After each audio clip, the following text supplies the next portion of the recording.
Recently, during our Talking HealthTech Winter Summit, we did a deep dive into the necessity of eMRs in modern healthcare in collaboration with THT Plus partners, Dedalus. We'll bring you that session from the Winter Summit in this podcast episode today, and you'll hear the speakers and attendees live in the chat explore how eMRs improve patient care and operational efficiency. We'd love to see you at our next virtual summit, which is pegged to happen at the end of November this year. So subscribe to our newsletter at talkinghealthtech.com/newsletter so you can be the first to know who'll be there. Collaboration starts with a conversation, Team Health Tech. Let's make it happen. Digital transformation in healthcare is crucial, but does every hospital really need an EMR? This session will explore the necessity and impact of EMRs in modern healthcare settings, discussing the benefits and challenges. You'll hear about the role that EMRs play in improving patient care and operational efficiency. This session is proudly brought to you by Dedalus, session number 4 at the Winter Summit 2024 on the necessity of EMR systems. Joining me is Paul Beraldo, Business Manager for PAS at Dedalus, and Steven Parrish, Chief Medical Information Officer at Dedalus. We ran a flash survey because we wanted to find out what's the highest priority for a hospital's clinical information system. A whopping 82% of people said improving patient outcomes. 12% of people said optimizing revenue and billing. 4% said enhancing clinician engagement. And only 2% said supporting research and trials. Let's go to the session to find out what the panel thinks.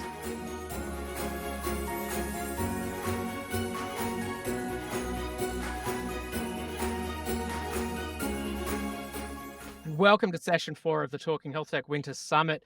With me, I have Paul Beraldo and Steven Parrish from Dedalus. G'day, gents. How are we going? I'm doing great, Peter. Great to be here. Yeah, I can't complain. It's Dedalus, not Dedalus.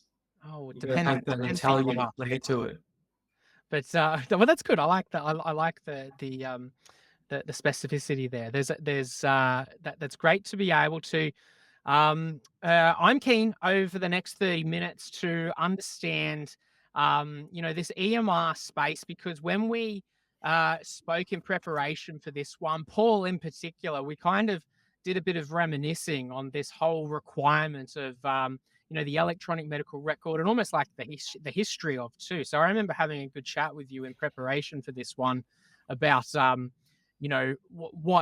what hospitals need when it comes to clinical information systems and an EMR and that whole journey. Where would you say we're at, Paul, in terms of, I guess, all those different tools that could be utilized within a healthcare setting, and I guess where we're at now and what that might mean moving forward to set the scene?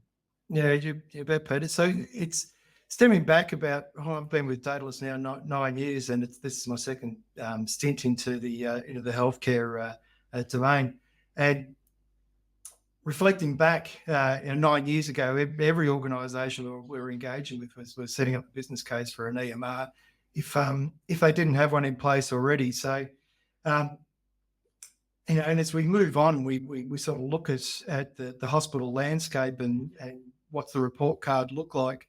I sort of look at the whole hospital industry and divide it up into the public-private. You look at metro and regional as well. And we can see that the penetration of EMRs over that journey has been quite varied. The metros have got exceptional penetration of EMRs. The regionals not so much, probably about 40-50%. And I think even on your previous session, we had Nicole say, what was the phrase? We're a private hospital EMR. Sorry, I've got apologies, Nicole, for not repeating your quote properly, but I think it's EMRs would be a dream. So it's probably less than 10% penetration there, and when you reflect back on why and what have been the challenges to that, there's some really interesting sort of perspectives on that. And part of that is sometimes taking for granted the role of the fundamental core patient record in being the PAS. There's certainly 100% penetration of the PAS throughout the the industry, it's pretty hard to open the doors of the hospital without one. And then have you got that deployed in a unified way? That's sort of been a key part of that. It also comes down to understanding what different hospitals are after in terms of prioritising from their EMR, where I think Nicole also made mention of the funding that goes into private versus public. Now, if you look at some of the stats on sheer numbers of hospitals, there's about a 52-48% split between public and private. Yet you look at the spending, 80% of the spending that goes on hospitals, I think there's in 2022 there was 96 billion. 80% of that goes to the public hospitals, and 20% goes to private hospitals. When you look at that, and that's not an argument for should the balance be even. It's recognition that fundamentally they're different business models, different care positions, different mix of healthcare services that are provided, and hence the priorities need to be different as well. Yeah, that's a good kind of scene setter. That requirement, the prioritization, and Paul, you touched on the deployment side of things too, because I wanted to dive into that a little bit more, and maybe with Steven and your context, because I guess from where you've seen, because you've also got a long history in this space as well, and the devil's always in the detail of how one of these things are deployed, whether it's the PAS, the EMR, the different systems within a hospital setting. Talk to me about some of the, I guess, successful deployments or the implementations of these systems within a hospital settings, and what some of those, I guess, common themes are that ensure success, and whether that happens at the go live stages or because of all the pre-work that's done before, or is it in the after fact? Take me through that journey. It's everything. And yes, I first started looking at EMRs when I was nursing back in the 90s, and so they were seen as the thing to have back then, and we're a few years later and we still don't have them permeating all of our hospitals in Australia or even around the world. So definitely it's something that people want, but the success to me is varied, and we can look at the research and look at the media around EMRs in, say, Australia, and some we would argue have been very successful, others have been less so. The key for me in my years of looking at this is it comes down to leadership one, so understanding who your leaders are and being driven by your leadership in your organisation, understanding the value of an EMR, but also understanding the opportunities for clinical engagement and for change and adoption, which is, to me, key to success. One thing I always tell people is 60% of any project cost should be put towards change and adoption, and that change and adoption is training, it's bringing clinicians along for the journey, having staff along for the journey, making sure that part of the decision making, the requirements gathering, the configuration of the solution, etc. Now that's fairly significant when you're talking about an EMR, which is a large investment already. Not when you think going 40% is what the technology piece and the vendor piece is, and the other 60% is the people, hearts and minds piece. It's really significant, and it's a big investment, and one that people have to be willing to make to be successful in an EMR moving forward, well, both historically and moving forward today. Now, I don't think that's really changed in the way we should look at EMRs and how to be successful in that space. Yeah, that's such a great point. It's one that's often not overlooked. I think it's like we all talk about how it's important to bring people along for the journey, but the investment side, you've got to be able to invest in, and it's not just about a bunch of emails that go out or perhaps a couple of webinars. It's much more thinking that should be done, and investment into the right people to support the people. Hey, Paul, I think it's important too, because Dedalus has a lot of experience globally too, and I know this conversation, we wanted the conversation to be quite broad and industry specific, but I think it's also important too for people to understand from a Dedalus perspective, having that global kind of view of different products as well. Perhaps for those that aren't familiar in terms of the different offerings, and I guess the lessons that would have been learned over the years and years, the breadth of the capability side, which is probably a bit more product focused, but I think important to this conversation too. Yeah, look, we're so Dedalus is a large global organisation. We're to measure us in terms of revenue, last year was about 900 million in terms of euro of annual revenue. 7,700 employees, so quite a large organisation. And class research tells us that in the European context, we're the largest provider of electronic health records and third largest in the world. So there's certainly a lot of experience to bring to bear. And our presence in Australia, we've been around for decades here, and became part of the Dedalus family 2.5 years ago now. And that's it did bring to bear some of the global offerings. It's quite interesting. It's a challenge in how we localize those offerings into the market and balance that against what we have today. And to be honest, it's sometimes having those choices in our portfolio sometimes presents the challenge around the marketing conversation that we have with the market. So when we look at our Orbis eMR offering, that's present in over 1,000 hospitals, and he's rated as the number one EHR, particularly in France and Germany.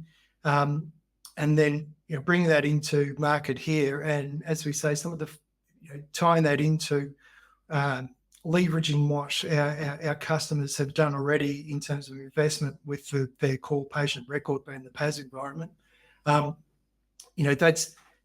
part of the challenge of bringing the eMR into market, as well as being able to address the total market and look at that fundamental difference in the businesses between public and private and large and small organisations.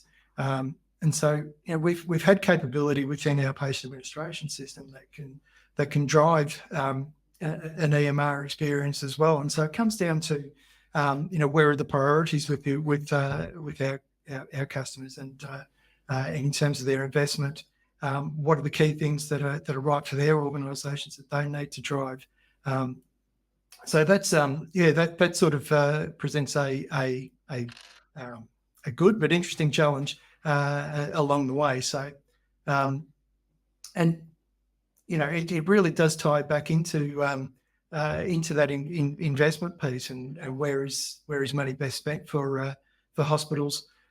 Currently across the private hospital market, I think most hospitals, it's been called out that they're operating on single-digit margins and sometimes negative. So, the priority, this is where we see priorities in things like coding and standardisation, in unification of the business to be able to drive efficiencies and cost benefits, capture revenue, and then that can in turn be invested back into clinical capability. Yeah. If we were to, I guess, drill into some of those challenges a little bit more, Steven, Paul touched on the one big challenge, depending on the setting, is of course the funding, the budget side for I guess justification of some of these tools to be able to invest in innovation or I guess systems of record for these healthcare settings. But if I look at some of the priorities of people too, that there's a bit of a flash poll that we shared beforehand, there's a strong focus or desire, at least from the Talking HealthTech community, to center things around implementing solutions that drive better patient outcomes. 82% of people said that was the core priority. So I guess if I was to think then about, you've seen it for years within the Australian landscape in particular, where are the biggest kind of pain points or challenges that healthcare settings have that can really be addressed by implementing some of these solutions? Talking to a number of our customers recently, the number one pain point that there seems to be at the moment is just maintaining and recruiting enough doctors, nurses, allied health staff. So when we talk to them, they say that's their number one priority at the moment, is to actually have the right number of staff to provide the care that's needed in the facilities they have. So that would be, for me, the number one area we should be focusing on.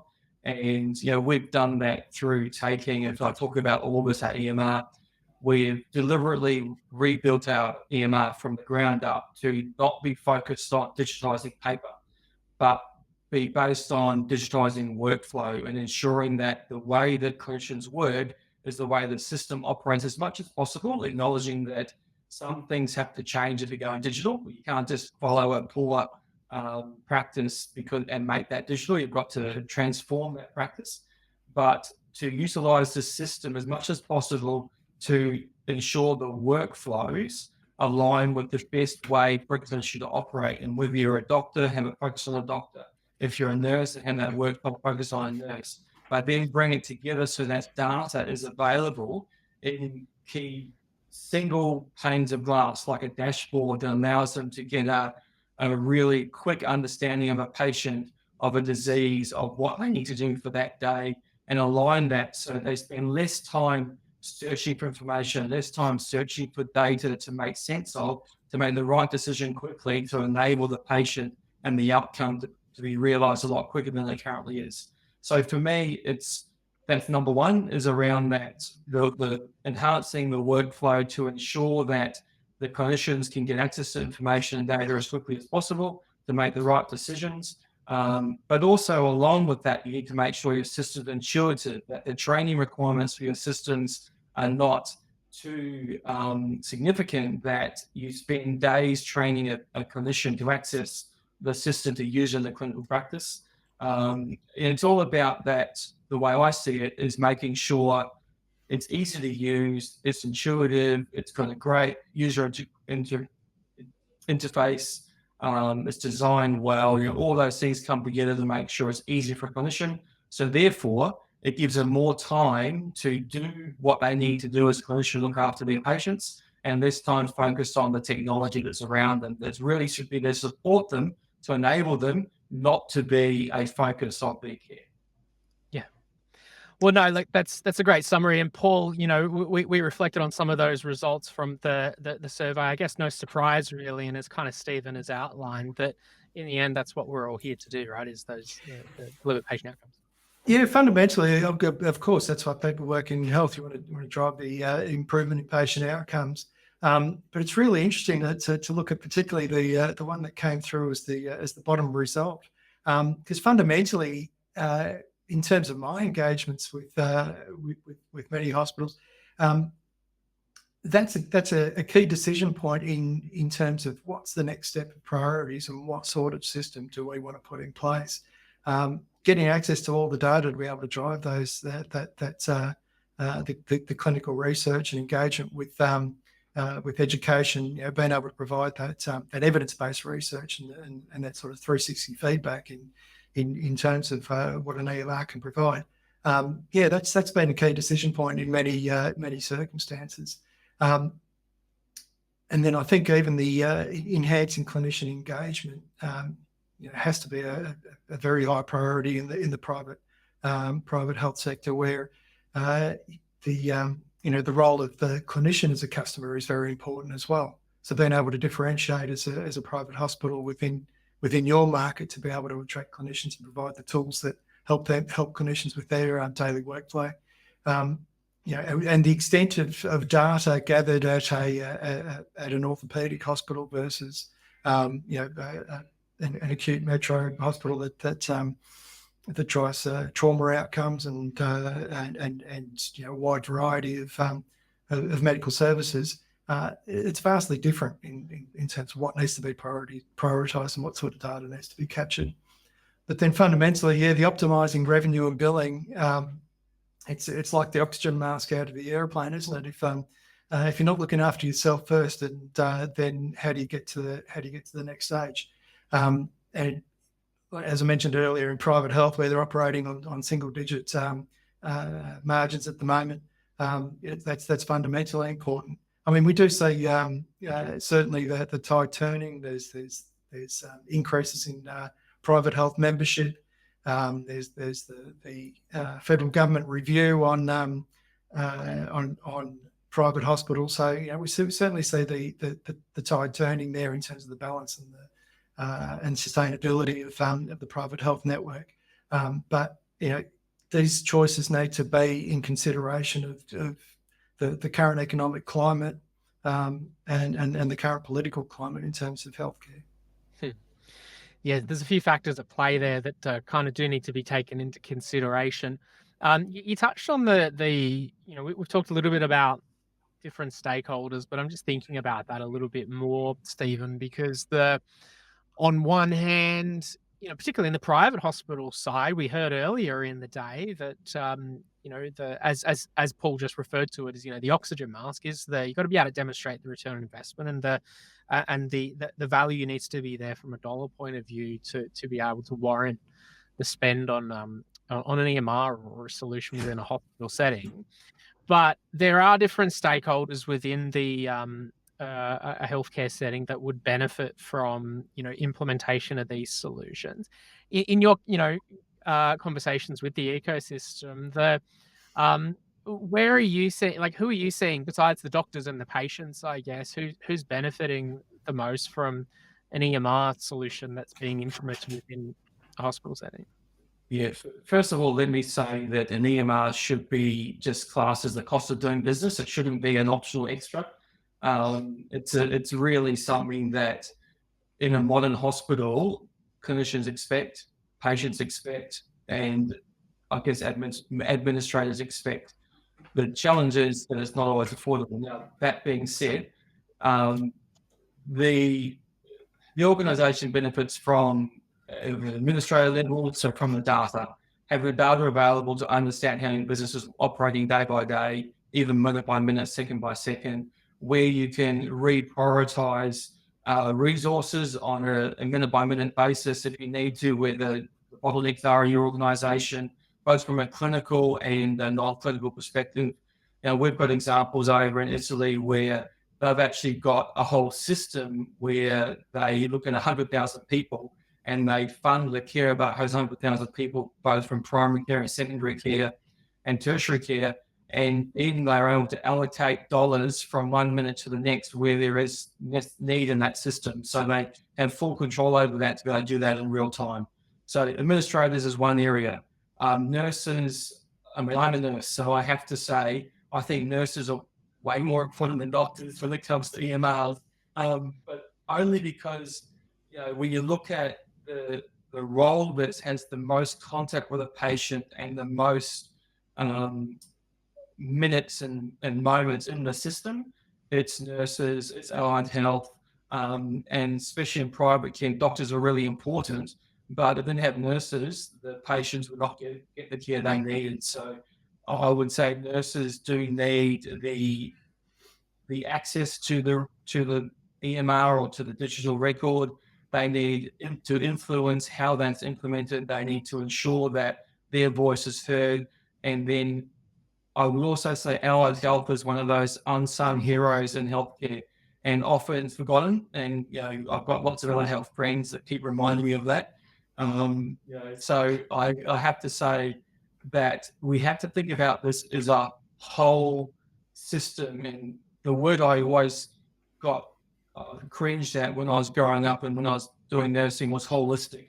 We have to think holistically about this, and really we do. We have to think about this holistically to ensure that every body, every person, every component of the system works well together and can be digitized in the right way to maximize their use of the data and information, to maximize their ability to take care of their patients. Because as you said earlier, that ultimately is what we're here for. So there's not one group in the system that can get the most benefit. I think we have to think about this holistically and say everyone needs benefit, but needs benefit at the level that maximizes their opportunity to contribute to the best outcome for the patient and for the system in its totality. Yeah. Love that. Look, you managed to fire up the chat with a few of those, and I think it's all in agreement generally about the need to the reliance that we have within healthcare settings for groups that do need to be engaged in the process that are remarkably important. The nurses who do a lot, most of the inputting into the EMR, as you said, and as Kerry pointed out in the chat too, and the allied health providers as well. I do see a message in the chat from Chi as well, which is points out another important stakeholder within the whole process. It's a longer one that I'll just have to stand up here to say. But basically, there's a strong role that I guess those integration partners have in the process too, and being able to implement some of these things. Basically, there's a lot of stakeholders within healthcare, and it's something that's a bit of a mix, and you call them a project, and you can kind of look at it on a thing at the end to determine if it's good or bad. There's so much stuff that happens in between in order to do it. It can be a bit of a myriad. Yeah, that's a good call out, and as well as I think Kate called out about the operational expenditure and sustainability. So yeah, they're absolutely key. So getting to the line to fund the business case and stand up the EMA, it's certainly the sustainability we've seen in circumstances becomes problematic.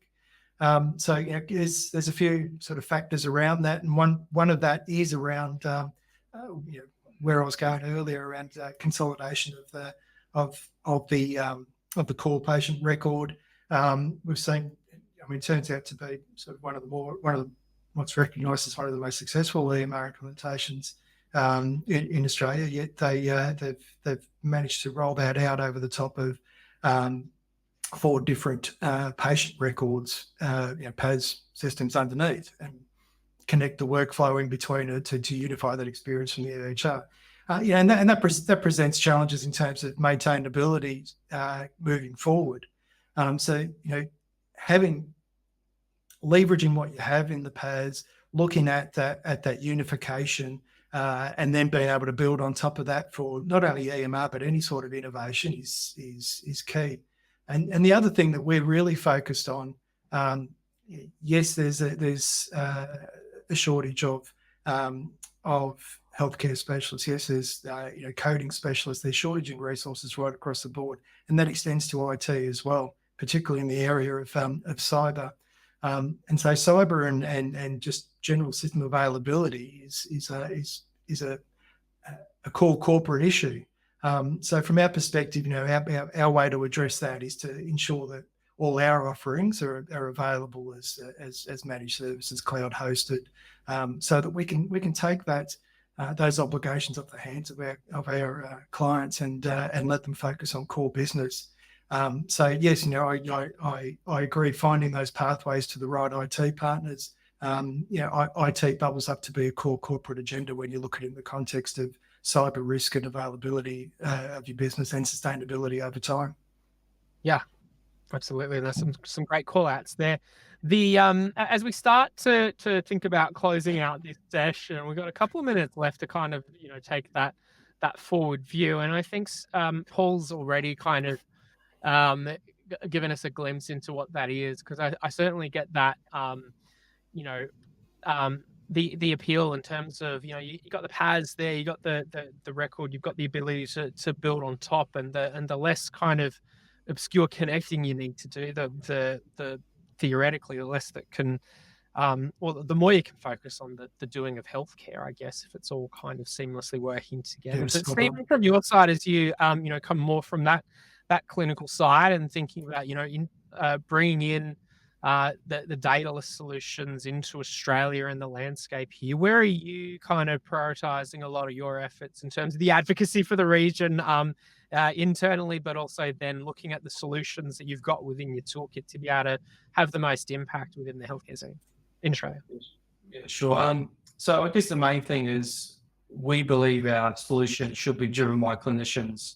So we have a core clinical team that meets weekly. We've over about 25 of us from around the world that look at, I guess, challenges with software and challenges with healthcare and decide how our solutions can help with that. But not only that, look at critical content, look at the way our solutions work and how they should work or shouldn't work. And we consult internally around that. So that's one area that we're looking at. The second area we look at is very much looking at a global footprint of product. And We have, I think last count, 250 different products around the world as a company. Now that's way too many, so we are looking at that, but it does mean that as a company in Australia and covering New Zealand, is that we can look at opportunities to bring other solutions to market. So a good example that I spoke of now that hit a couple of weeks ago was our clinical trials platform. So that is something available overseas that we've said, well, there's a need. Only 10% of patients in Australia have access to clinical trials, and where there can be a lot of benefit in those trials. So how can we enable, through a platform, greater access to those? And so we're looking at working with jurisdictions in Australia to see whether that's what's possible, does it fit, where are the gaps, what needs to be changed, and how we bring that to market in Australia. On the eMR front, working closely with local teams and to look at how we can work with a customer to bring Orbis into market. It's not simple. It's just taking a piece of software and giving it to Harvey Norman and someone going to Harvey Norman and buying it off the shelf and implementing it. It doesn't work like that in healthcare, unfortunately. As much as some of the clinicians over the years have told me it should, it's just not the way it works. So we have to work with our customers to ensure that we do localize our solutions to meet the legal, regulatory, and the clinical changes in practice or differences in practice that there might be in Australia and in New Zealand, because there are differences in both countries compared to what we do in Europe. I guess the beauty that we have, though, is European is a very similar healthcare system to Australia and New Zealand. So being a socialized based healthcare system, we find that the focus of our software is more on user experience outcomes. It is purely on billing and widgets, what some of the other systems might be about. So we take all into consideration, and that's where my focus is to ensure that we can have that clinical knowledge and content and perspective added globally into wireless solutions. Yeah, love it. Please don't give Harvey Norman any ideas, though. The last thing we need is them entering into the healthcare markets. But I absolutely resonate with the sentiment. Paul, we've hit time, but I'd love to hear kind of final thoughts from your side. And as Sarah suggested, that we look forward to seeing a book deal from you soon in the chat from both yours and Steven's knowledge of this eMR space. But I guess as you look forward to the future of this space, if there was a 30-second kind of recap, where are you spending your attention?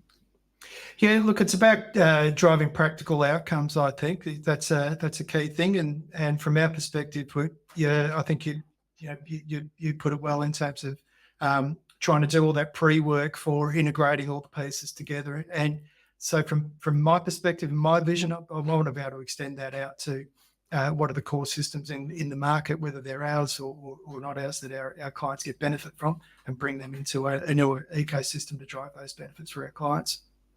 Love it.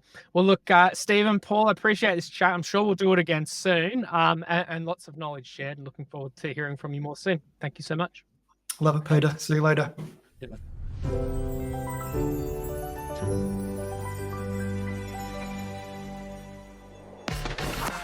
We hope you enjoyed this episode of Talking Health Tech. Make sure you like and subscribe, and share this episode with someone who might find it valuable.